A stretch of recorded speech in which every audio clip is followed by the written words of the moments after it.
Pendant des années, j'étais piégé dans une situation toxique, comme une prison. Cela fait maintenant 4 ans que je me bats pour m'en sortir et retrouver ma vie. Mon oxygène.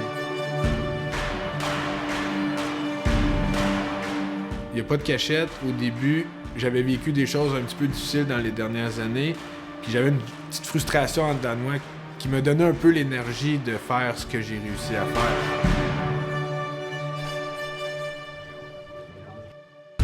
C'est sûr que des fois, le mal apporte du bien. J'ai eu un moment difficile qui m'a fait mon réveil, en quelque part. C'est pas juste d'avoir décidé, tout allait bien dans ma vie, d'avoir décidé de devenir en forme.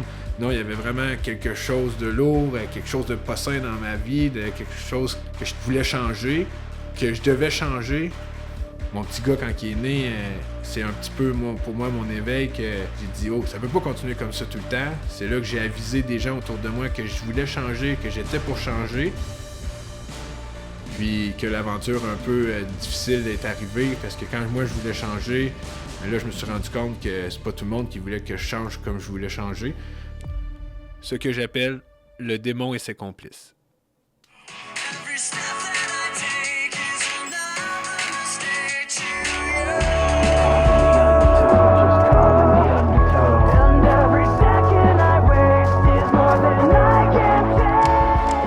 Je pense que les gens comprennent pas à quel point ma vie était toxique pour moi avant ça. Puis maintenant que je suis en santé, que je suis en forme, je m'en rends encore plus compte. J'étais vraiment malheureux dans ma vie sans m'en rendre compte. Puis je me trouvais des vices pour me défouler. Puis j'ai l'impression d'avoir réussi à m'en sortir. Puis c'est pour ça que je fais cette vidéo-ci. C'est dans le fond dans le but de partager ce que j'ai fait dans la dernière année, soit dans le but de tourner la page, mais aussi dans le but de potentiellement motiver une ou deux personnes à faire comme j'ai fait dans la dernière année, de se reprendre en main, de revoir ses priorités, puis d'améliorer sa vie tout simplement. J'avais pas le temps de me rendre compte que j'étais malheureux, voire même malade. Même si je suis quelqu'un qui aime manger, j'avais pas une bonne nutrition.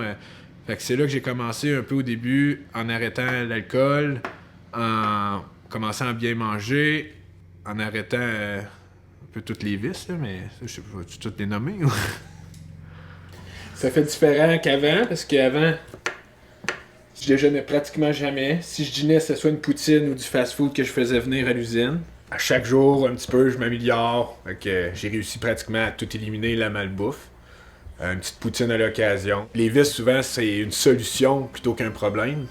Faut vraiment que tu ailles à la source du problème si tu veux avoir la vraie solution. Mais si tu essaies de tout arrêter tes vices en même temps, c'est sûr que ça marchera pas. La remise en forme est vraiment passée en grande partie par la nutrition puis l'entraînement. Puis c'est là que j'ai décidé de parler avec ma conjointe. Hey, je pense que ce serait bon que je me trouve quelque chose, un défi, un grand défi à faire dans les prochains temps. Puis c'est là que je suis revenu sur l'idée que quand j'étais jeune, je voulais faire le Kilimanjaro, puis j'avais jamais eu la chance de le faire. Le plus gros défi du Kilimanjaro, c'était vraiment de ne pas être confortable dès le début, avec la pluie, le mauvais temps, puis s'imaginer que c'était pour être comme ça jusqu'à la fin. Là, réellement, on commençait à manquer d'oxygène, d'avoir des maux de tête, des maux de cœur à nouveau, puis un problème à respirer, là. Yes! Faut considérer que même si je pensais que ça allait pas bien, ça a bien été quand même. Au sommet, c'était simplement là, magique là, de voir des glaciers sur l'équateur. C'est un peu inimaginable. Là. Je te dirais que pour moi, c'était pas juste la montagne. Ça a été, la préparation à la montagne était pour moi aussi importante que la montagne en soi. J'aurais jamais réussi à le faire tout seul, mais grâce aux porteurs, on avait 13 porteurs avec nous. Ils allaient nous chercher de l'eau, ils nous faisaient à manger, ils montaient nos tentes, ils faisaient nos tentes. Pour eux, de nous faire monter, c'était plus que le salaire. Du moins, c'est ce qu'on ressentait. Puis souvent, on voit notre société ici, les gens essayer de se comparer, d'être le meilleur. Là. Je me dis, c'est juste du bon monde qui voulait nous faire réussir. Puis, le Kilimanjaro, c'était mon premier défi que je m'avais donné dans ma remise en forme. Fait que pour moi, de le réussir, c'était comme d'ouvrir la porte à un prochain projet.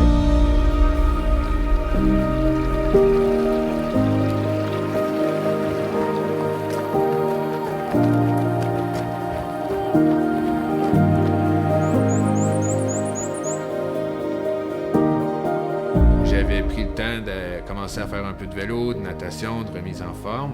J'avais lu un peu sur les triathlons. Ça m'avait apporté à celui de Mont-Tremblant, l'Ironman 73, que j'avais déjà réservé ma place parce que je savais que ça se vendait rapidement. Mais je savais pas si j'étais pour y aller, le revendre ou quoi que ce soit. Pour finalement, une fois que le Kilimanjaro était fait, j'avais comme le boost ou le challenge de dire oui, je suis capable, je vais le faire. Fait que suite au Kilimanjaro, je me suis pris une coach spécialisée là, dans le triathlon qui m'a fait une cédule assez rigide là, au niveau de l'entraînement, tant de la natation environ 2 fois semaine, du vélo ou du spinning là, selon la saison 2 fois semaine, la course à pied 2 fois semaine aussi, beaucoup d'étirements, nutrition, tout ça. Fait que pendant 6 mois de temps, du mois de janvier au retour du Kilimanjaro jusqu'à l'événement du mois de juin, j'ai eu un entraînement assez intensif, une remise en forme assez intensive qui me demandait au moins 20 heures par semaine de remise en forme.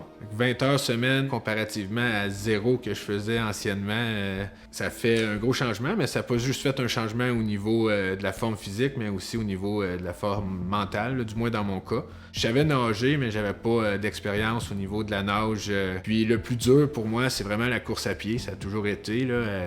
Que sachant que j'allais besoin de faire 1,9 km de nage, 90 km de vélo, toutes des choses que j'avais peu pratiquées encore, avec un demi-marathon, c'est le bout qui m'inquiétait le plus, vraiment le transfert du vélo à la course à pied. Plus que le temps avançait, plus que je voyais mon corps se renforcer, mais plus je voyais la fenêtre se refermer pour croire que j'allais le réussir. L'événement du Ironman était le dimanche, on est arrivé le samedi. C'est un peu intimidant, là. Et finalement, c'est très bien organisé, là. C'est super facile une fois que tu es sur place. Fait que le lendemain matin, 4 heures. Au moins, j'avais bien dormi, fait que j'étais super content d'avoir bien dormi. Encore, là, le stress, il rentrait de plus en plus. On est allé sur place, on est allé s'installer. T'sais, je me considère pas un athlète, là, aucunement, mais sur place, t'en vois là, du monde très en forme. Du moins, ils ont l'air très en forme. Les gros vélos, le gros équipement, tout le monde prend ça vraiment au sérieux. Puis le départ était à 7 heures. La façon dont c'est classé, c'est vraiment les plus rapides à la nage à l'avant. On est 3500, 4000 participants. Fait qu'entre le départ et le moment que je suis allé à l'eau, il y a eu pratiquement 1 heure et demie. J'étais tout mouillé, fatigué déjà avant de commencer. Et quand on est rentré dans l'eau, même si c'était extrêmement froid, ça a été pratiquement un soulagement, là. On avait une super belle journée, l'eau était calme, c'était parfait. Fait que la natation, ça a super bien été. J'étais content quand c'était terminé, mais par honnêteté, s'il y avait un des 3 sports que j'aurais réussi à faire plus longtemps, plus facilement, c'était celui-ci. Par la suite, là, on sort de l'eau, c'était pratiquement tranquille, la tête sous l'eau, là, les cris un peu partout, plein de monde, ton nom sur un micro. Martin Lemire! C'est assez impressionnant. Le gros tapis rouge, on court jusqu'à l'autre événement. Par la suite, le vélo, ça a super bien été.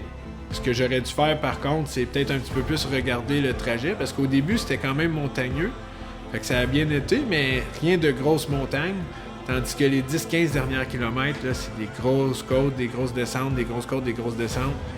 Que j'étais arrivé un petit peu épuisé, j'aurais dû me garder un petit peu plus de force pour cette partie-là. J'avais jamais fait 21 km de course, puis surtout pas après 90 km de vélo puis 1,9 km de nage. C'est vraiment au début, là, quand j'ai monté la côte, que je croyais que ça se pouvait que j'y réussisse pas. Mais une fois que j'étais rendu à 4-5 km de fait, je pensais vraiment pouvoir réussir, mais de quelle manière? J'avais espoir quand même de le terminer rendu là. J'avais plus derrière moi que devant moi, même si ce qu'il y avait devant moi était beaucoup plus douloureux puis difficile. Puis ce qui est le fun, c'est que ça faisait 6 mois, je faisais 1 an avec le Kilimanjaro que je m'entraînais. Je mangeais bien, j'avais changé complètement mon mode de vie, ma façon de vivre, mon entourage, plein de choses que j'ai changées dans ma vie. C'est comme si ça revenait tout, je revoyais un petit peu tout ce que j'avais fait, où est-ce que je m'étais rendu. De Trois-Rivières, Martin Lemire. Martin, regarde les grands devant toi. Qu'est-ce que c'est? C'est un gars qui vient de finir le Ironman 70.3 pour Mont-Tremblant.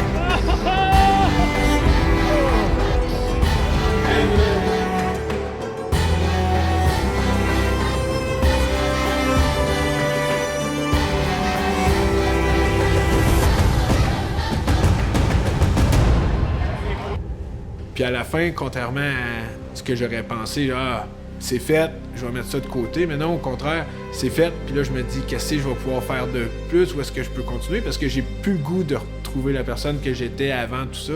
J'ai le goût de rester la personne que je suis maintenant. Un mode de vie simple qui s'est juste réajusté. Au début, ça a été dur de repartir la roue. Mais une fois que tu as reparti la roue, ben, d'après moi, elle peut rouler d'elle-même par la suite. Puis c'est ce qui est le plus dur à faire parce qu'une fois que c'est fait, tu ne peux plus reculer. Fait que je pense que c'est le bout le plus dur de tout l'entraînement était vraiment la cassure au début.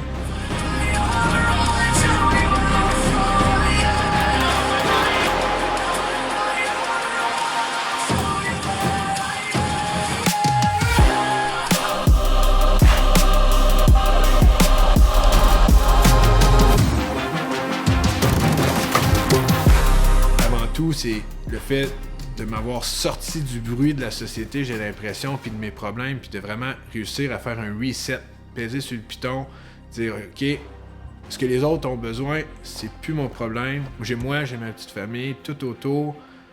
Plus personne va influencer mes rêves, plus personne va influencer qui je veux être, qui je veux devenir. À travers ce parcours, j'ai décidé de vivre de vérité. Je laisse plus les démons et ses complices dicter ma vie ou voler ma lumière. Je ne vivrai plus de complaisance. Je suis pas quelqu'un qui aime les caméras, je suis pas quelqu'un qui aime les réseaux sociaux, je suis pas quelqu'un qui aime ces choses-là. Au contraire, je suis pas à l'aise actuellement là, d'être devant toutes ces caméras, lumière et ainsi de suite. Par contre, je crois que ce que j'ai fait dans la dernière année était pour moi très bénéfique. Puis je me suis dit que de partager ça allait possiblement peut-être apporter 1, 2, 3 personnes à faire la même chose.